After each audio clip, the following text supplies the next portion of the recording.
My name is Mark McCandlish, and for the better part of the last 30 years, I've been a conceptual artist, illustrator, and designer, working predominantly for the aerospace and defense industries.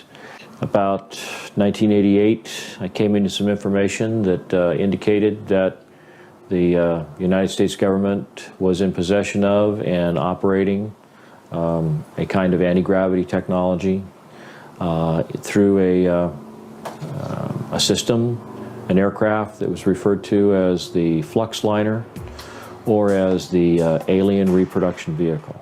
Hey folks, thanks for being here. So, I'm not going to introduce Mark because he's just done that himself, but I do just want to take a second to explain why this video means so much to me. This is going to be quite a roller coaster of facts and different theories. And I first became aware of Mark's work when I was little. I used to obsess over the awesome technical artwork that was in different science and aviation books and magazines, and that was his speciality. That led him to work for some incredibly tight circles, doing concept work for the likes of Rockwell and Grumman and Boeing and Lockheed, where often based on just a verbal description or a brief overview of the capabilities of a certain type of craft or vehicle, he would then produce incredibly detailed sketches and drawings, drawing from a huge knowledge of the most cutting-edge technical capabilities and components. This aided him in his story, which you're going to hear in this video. But I tried to contact Mark for an interview on the UAP Files podcast and was shocked to see that unfortunately he'd passed away some time ago. So I want this video to be just as much a tribute and a celebration of him as it is an investigation and a continuation of his work on his theory about the ARV, or Alien Reproduction Vehicle, or fluxliner, as it was also known. So I hope you enjoy this. I hope you get something out of it. I'm going to sort of, by the end of the video, get into my own theories of what perhaps has led to the creation of this craft, and I hope you find it entertaining and informative. So, let's get into it.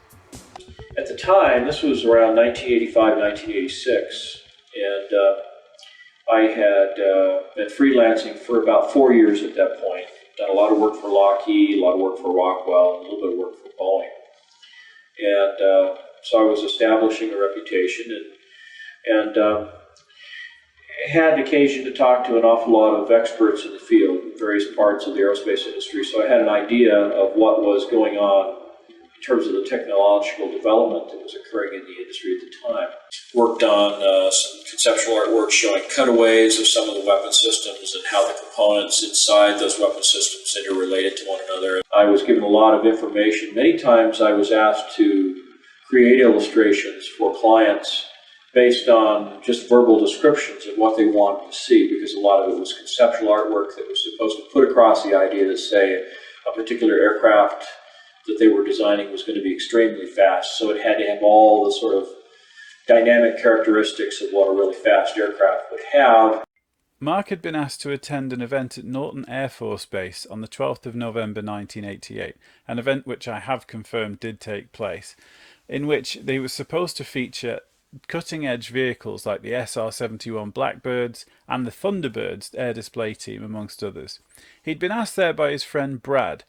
I did find out his surname, but in later interviews, Mark did say that he regretted mentioning as many names as he did in his Disclosure Project interview, so I'm going to leave it out, and we don't need to know it.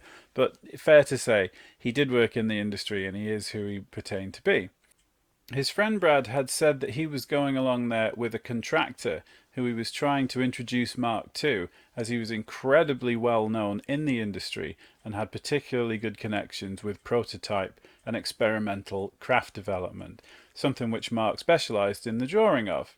But unfortunately, Mark had a last-minute contract offer to do some cover art and took that contract, thinking he would just be missing a fairly run-of-the-mill air display.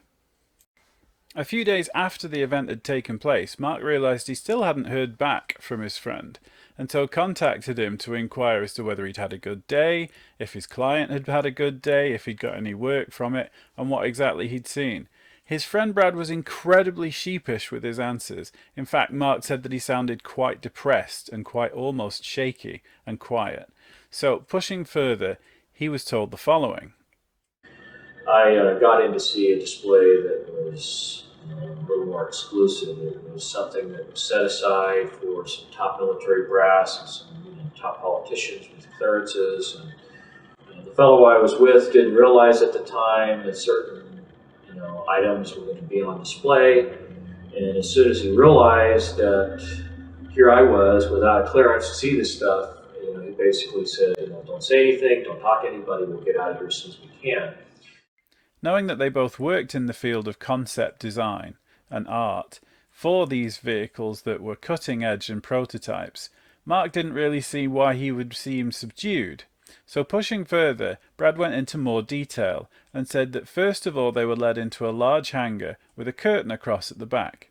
In the main room was the prototype for the Project Aurora, which I believe is the vehicle eventually featured in the Calvine photograph, which worked as a laser designator. That's unconfirmed, but if you've seen my other video on black triangles, I think there's an immense amount of evidence to support this. Also, there was a proposed concept to replace the A-10, which is still in use to this day after being introduced in the 60s and is virtually unbeatable. Several other vehicles were mentioned as hover concepts or ground effect craft, which have never seen the light of day. However, it was when Mark inquired even further that Brad then said he had witnessed a flying saucer. I couldn't believe my ears. I said, no, wait, did you say flying saucers? He said, yes. And I said, well, what do they look like? He says, well, they look like something from the 1950s, like a jello bowl, flat on the bottom, sloping sides, a little terrace around the middle, and then a dome on the top with all these little bubbles around the top, and a door that looked like something off of a submarine, with the little pins that go out into the frame of the door, and the big wheel that you turn to tighten it, all this kind of stuff. The smallest one was about 24 feet in diameter at the bottom end of the craft. The medium-sized vehicle was about 60 feet in diameter, and the largest was somewhere between 125 and 130 feet in diameter. I said, well, what were they doing? Were they just sitting on the floor? He says, no, they were hovering. There wasn't no landing gear, nothing holding them up, cables. It's just they were hovering. Mark's imagination was officially fired, and he started sketching immediately on the back of a notepad what Brad was describing. Knowing this wasn't enough and wanting as much detail as possible, he arranged to meet Brad on several occasions, each time focusing in on his account and getting more and more accurate with his description and therefore improving his sketch. Brad said that there were easels set up showing some of the inner workings and the mechanisms employed.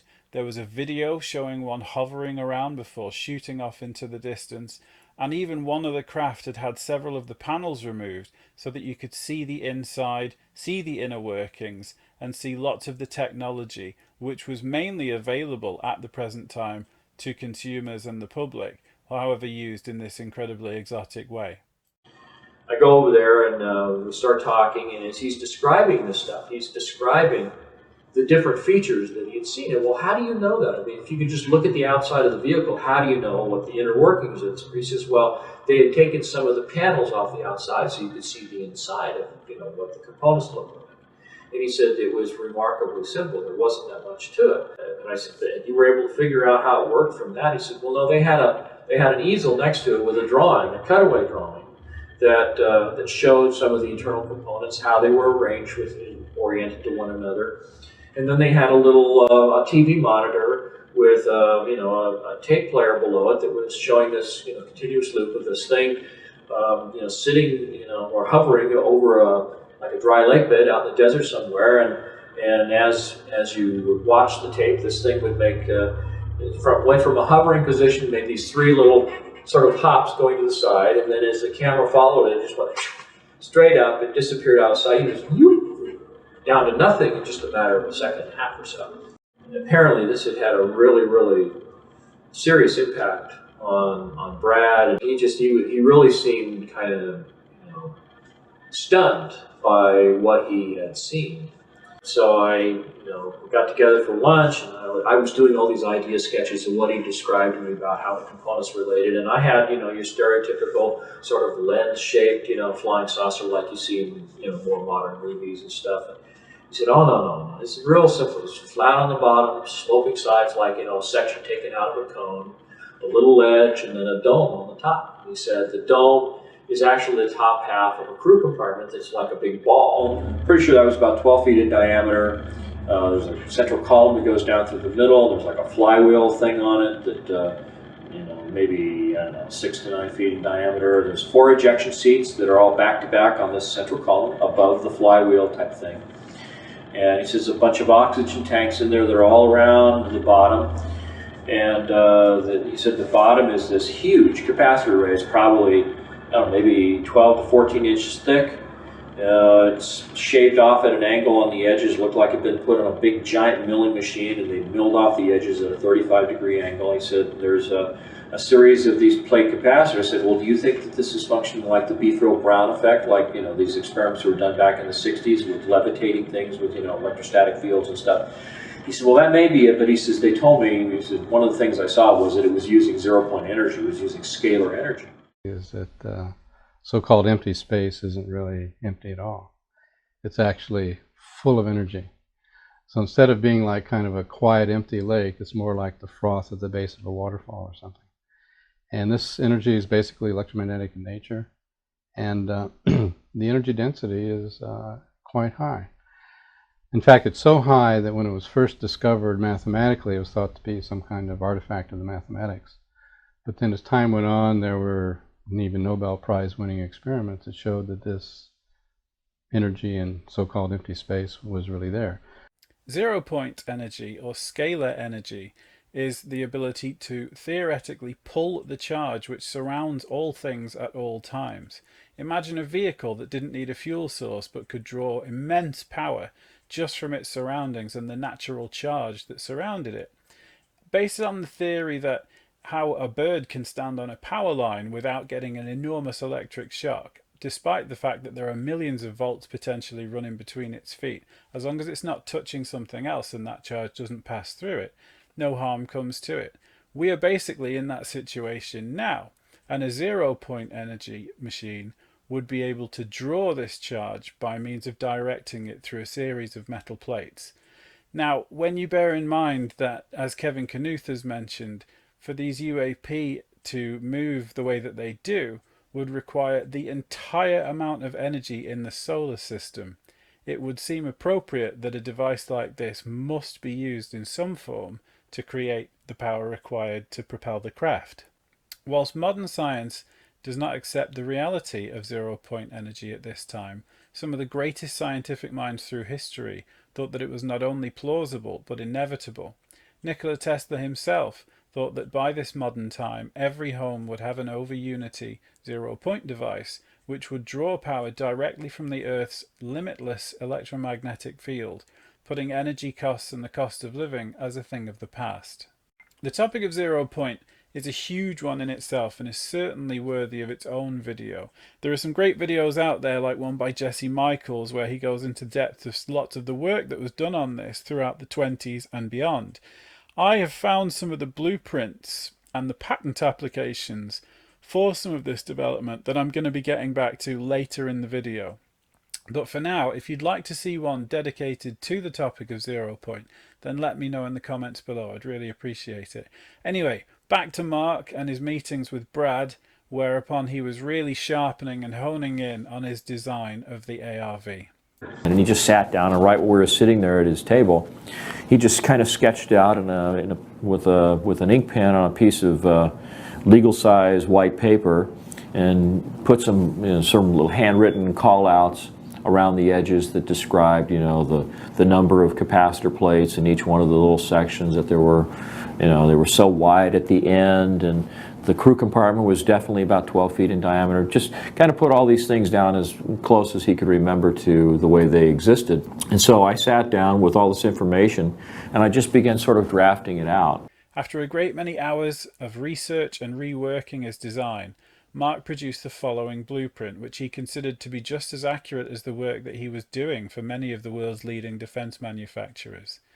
This saw the world stage during the first disclosure project with Stephen Greer, where the world laid eyes on his design, and following this he was contacted by several witnesses. Some had had chance encounters spying it through an open hangar door. Some had seen it in action in flight. Others had worked on the interior of the craft and gave him even more detail of its propulsion systems and inner workings. This is the original, one of the original blueprints of the alien reproduction vehicle, which I produced in March of 1989. It was put together by accumulating a lot of verbal testimony from Brad and later from a number of other sources, including Ken Sellen and some other people that I talked to who had some contact or information about the vehicle. I obtained photographs that were taken in 1967 by a military pilot, Harvey Williams, flying a C-47 for the Air Force at 12,000 feet, approximately 25 miles southwest of Provo, Utah. This particular vehicle matches the so-called ARV in all proportions and respects in terms of the detail of the shape of the craft. It really bore a striking resemblance to the ARV, with one possible exception, and that was that the synthetic vision system, little bubbles that accommodated the camera systems on the outside of this thing, were quite a bit larger than the ones that Brad had reported. And so when I thought back to something that Brad had said, and that was that many of the components on the ARV, like the ejection seats and the camera systems, were all off-the-shelf components. He said that the ones that he saw in 1988 looked just like the little bubbles you see hanging from the ceiling in the casinos in Las Vegas. So when I thought back to the camera systems that were available in 1966, of course they were much larger than they were in 1988, and so the larger acrylic bubbles seemed, to give some veracity to the photography as it was presented in these pictures taken by Harvey Williams. Well, the synthetic vision system that's on the AR, what they called the alien reproduction vehicle, it was also nicknamed the fluxliner. This anti-gravity propulsion system, this flying saucer, one of three that were in this hangar at Norton AirForce Base. This synthetic vision system uses the same kind of technology as the gun slaving system that they have in the Apache helicopter, except in this case you have two cameras, and it picks any pair of the cameras in that pattern of 6 that are around the circumference, including the one on the top. Whichever pair most closely matches the orientation of the pilot's head. So if he wants to look behind him, he can pick a view in that direction. The cameras slew in pairs, and he has a little screen in front of his helmet, and it gives him an alternating view. Whilst trawling through some old videos, I found this corroborating account by Area 51 engineer Bill Uhouse, a former test pilot and later simulator manufacturer for Lockheed Martin, based at Norton AirForce Base. In his full account, he goes into great detail of how he'd made a mechanical simulator full of pistons for a flying saucer, which could operate at flat, 65 degrees and 90 degrees, although he did say that the simulator he made really struggled to make it work at 90 degrees. Have a little look at this clip, and to me it looks like these two match up really well. There weren't any windows. The only place we had any visibility at all, and it was done with cameras or video type things at that time, was in the turret section. Things because the flying disc only flies in about 3 different positions, and that is at 65 degrees, flat horizontal, and possibly vertical. But it was very difficult to fly vertical. The avionics that we developed for that was for the 65 degrees pitch and yaw and flat flight. And it would be remiss of me not to mention the OG of the back engineering discussion, Bob Lazar himself. Now, Bob claims, as I'm sure you're aware, that he worked on back engineering an extraterrestrial craft. it would appear that the vehicle that Mark has described is the final product of our attempts to emulate this technology. Have a watch of this video and see if you can see any more links between the characteristics of flight and the characteristics of this simulator and Mark's design. George Knapp looks back at that 1989 interview that started a whole new conversation. Totally impossible. The propulsion system is a gravity propulsion system. The power source is an antimatter reactor. This technology does not exist at all. The claim sounded like Hollywood sci-fi. Months later, when his identity was revealed, Bob Lazar said he worked at a secret facility near Groom Lake, where alien technology was being reverse engineered, that is, taken apart to figure out how it worked and whether the Pentagon could duplicate it. This is the simple drawing he made at the time. Here now I had access and was permitted to view and look at the operation of this main level with the gravity amplifiers and the level below. The premise seems less preposterous now. In a new documentary about Lazar, he describes in detail the spacecraft he worked on 30 years ago. The craft that I worked on, that when it's going to travel a long distance, that is how it operates. It flies along and it puts its belly to the target and then brings all the amplifiers to power, and it shoots off in that direction. It doesn't fly as it would in a science fiction movies. It flies with the belly, the bottom forward.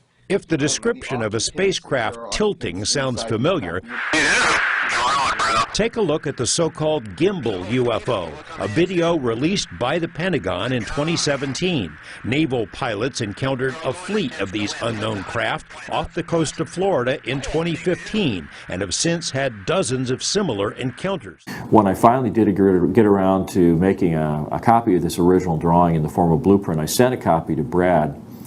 And one of the first things that he said to me on the phone was, and he wasn't kidding when he said this, he said, Mark, he says, this drawing is about as accurate as you can get. He says, every detail, every aspect of it is right on the money. He said, it is so accurate in every way.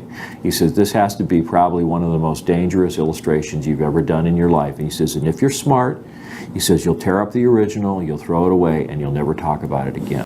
Now, I'll be honest, when it comes to discussing Mark's passing, I struggled a little bit with what to include. Now, I'll be totally honest, I've read the coroner's report and I don't feel it's respectful or constructive to speculate any further on anything that could have happened to him.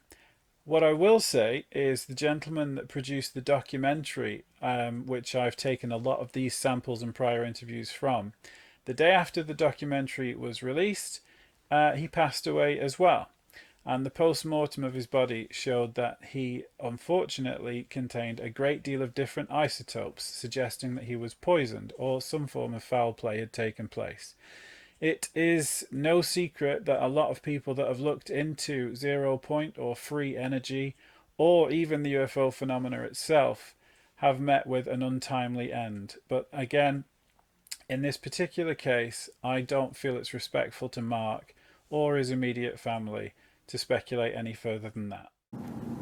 I can only say that all the people who've sought to figure out what's going on using the Freedom of Information Act have kind of overlooked the fact that if this was a purely corporate endeavor and not a government-sanctioned endeavor, that it may be one way in which the technology can be completely overlooked and skirt the reach of the Freedom of Information Act. Because if it's considered trade secret or corporate property, so to speak, or controlled by corporations, it may be possible that they could keep this secret for a very long time. One of the things that was mentioned in the AARO report was the fact that as part of their supposed investigation, there were certain named companies that were alleged to be experimenting on alien technology. And there were witnesses that went to AARO and gave this evidence.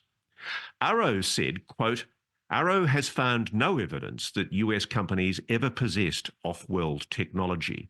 The executives, scientists and chief technology officers of the companies named by interviewees met with the director of ARROW and denied on the record that they have ever recovered, possessed or engaged in reverse engineering of extraterrestrial technology. Now I'm going to call them out, as will others very soon, on that lie. Northrop Grumman, Lockheed Martin and others, you are lying. And we know you're lying because we're talking to people inside your organisations who say you're lying. Sadly, Mark didn't live to see the recent revelations from brave whistleblowers such as David Grush, Ryan Graves and Lou Elizondo, who have testified to Congress and brought forth information that the US government, by means of the Office of Global Access, has been securing exotic technology and sequestering it to third-party military contractors for their own research.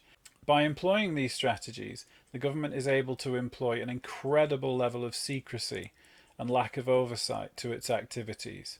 By giving exotic technology to a third-party corporation such as Lockheed Martin, Raytheon or Boeing, for example, they are exempt from the Freedom of Information Act, which means that even Congress, apart from the Gang of Eight, as they're known, would be completely unaware of these special access or unacknowledged special access programs. When you consider acts such as the Schumer Amendment, which would have allowed whistleblowers to come through and testify with almost total impunity, was badly overwritten, and you consider the power of lobbying that these corporations have to their relevant senators, it's very worth investigating which senators voted against the Whistleblower Act passing through Congress. Here's another clip of Mark discussing the Aurora prototype. I really wish I'd had this in time for my video about black triangles, but bear in mind this is 1988. The Gulf War was 1990 or 1991, I think, so it slots in perfectly with the theories that I had in that video. But what I want you to focus on is how he describes the technology, which still in 2024 sounds cutting edge.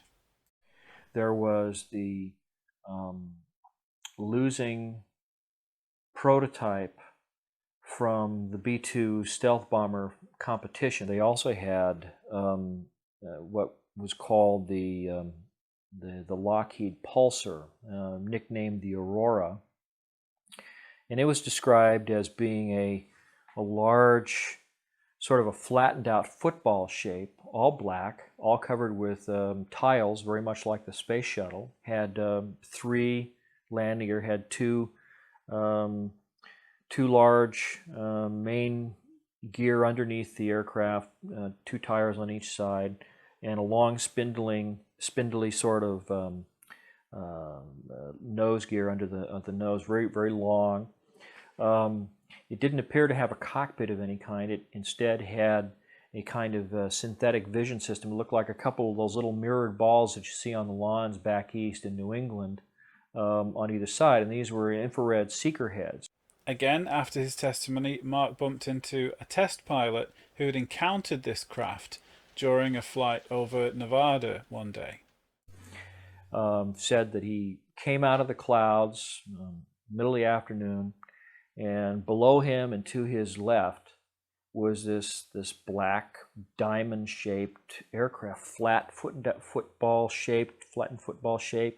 But this one had a cockpit on, a little canopy, had a vertical stabilizer above and vertical stabilizer below, and it had a couple of little like NACA ducts for the inlets for the air, for the jet engines, and then a couple little openings in the back, kind of like the ones on the stealth fighter, you know, where they spread the exhaust stream out so that it disperses the heat, allows the heat signature of the plane to be dropped off dramatically so they're not susceptible to heat-seeking missiles and things of that kind.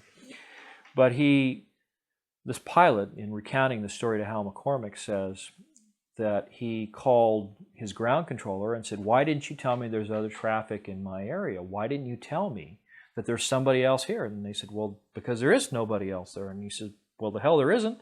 I can see him right here, and the plane looks like this. It's black and diamond-shaped and has two tails." And With that, this thing banked away from him, hit the afterburners, and took off, and disappeared in the clouds. And the next thing that happened was you got a call from the ground control unit, which just happened to be the tower at Nellis Air Force Base, and it said, divert to Nellis, land, stay in the aircraft, don't depart the aircraft.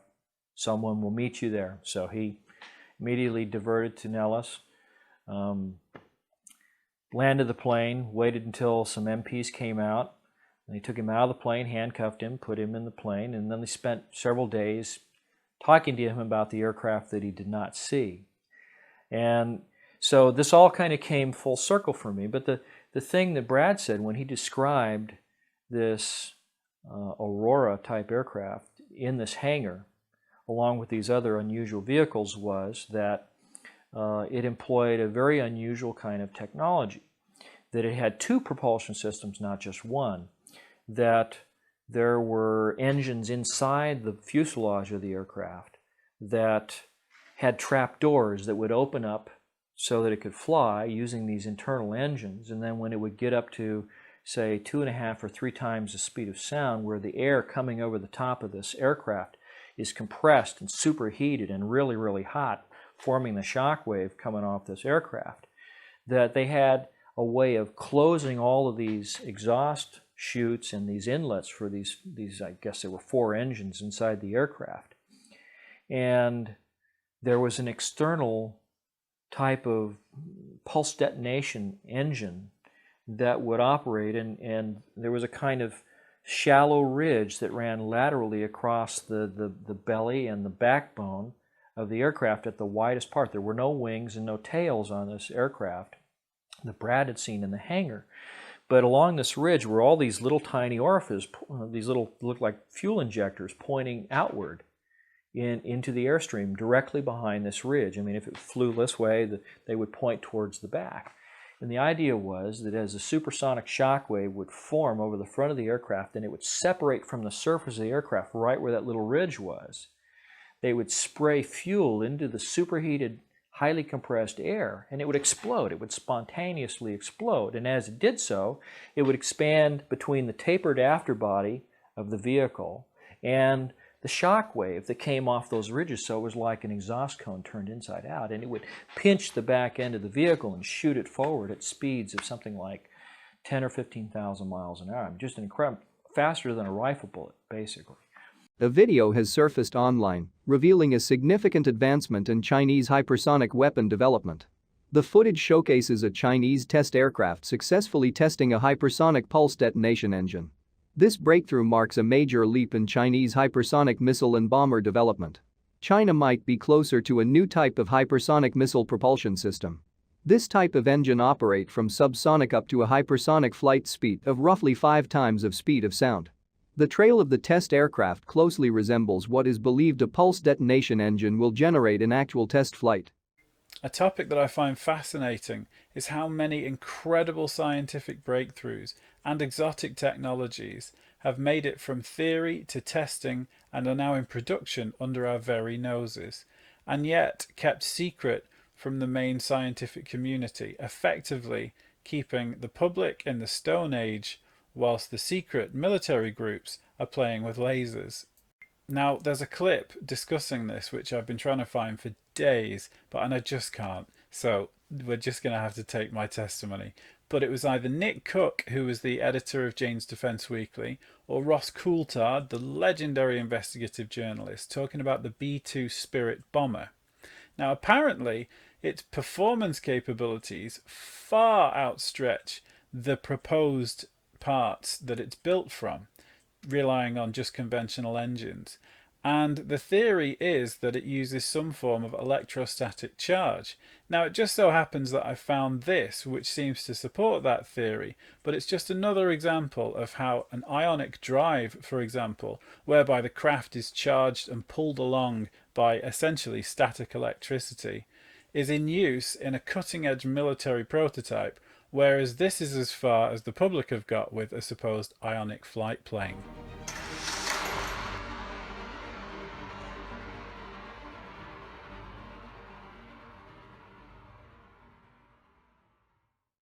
This slide's taken from a presentation done by Nick Cook, who I mentioned earlier, where he talks about how Glenn L. Martin Aircraft, Bell Aircraft, and the Lear Company were all working on anti-gravity engines.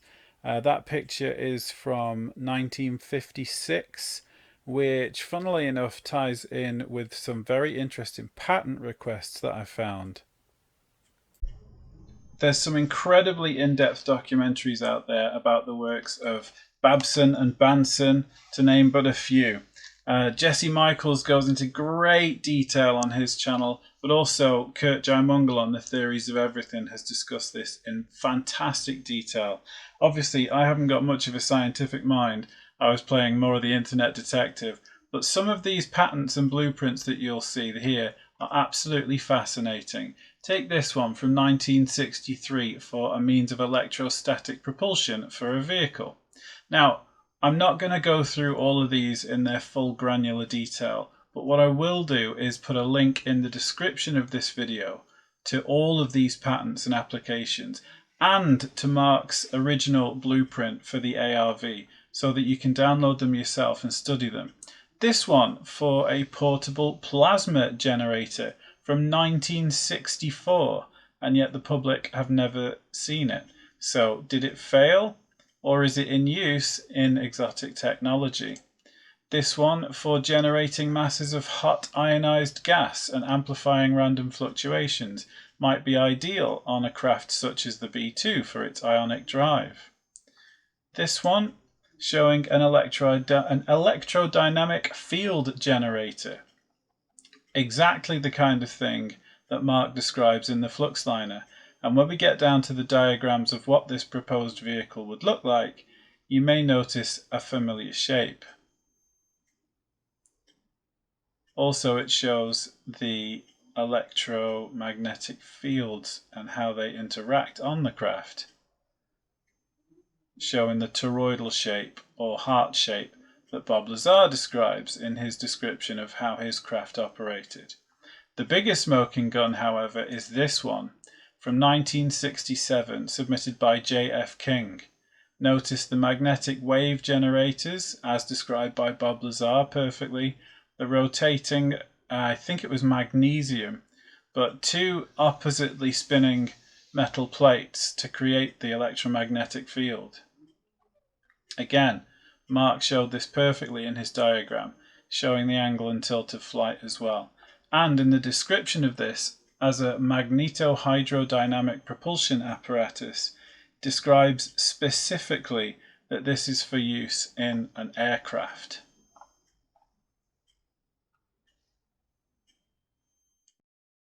Were there actually updates in physics, maybe mid-century, that were not disclosed to the public? Well, I mean, it quieted down because nobody ever got anywhere, or it quieted down because they did get somewhere and it went black. That was a small clip of Hal Puthoff and Eric Weinstein having a fantastic discussion on Jesse Michaels' channel about this entire field of obfuscation and secret black projects relating to anti-gravity, something that Mark was very, very passionate about. I feel the best way to honour Mark's legacy of incredibly courageous journalism is to continue to push for disclosure, to look behind the curtains and bring these black projects out into the light for the public to benefit from. That is exactly what he tried to do, and I hope that I live long enough to see him and his mission vindicated. So that brings us to the end of this video and tribute to Mark McCandlish, a legend in the field and a pioneer of disclosure.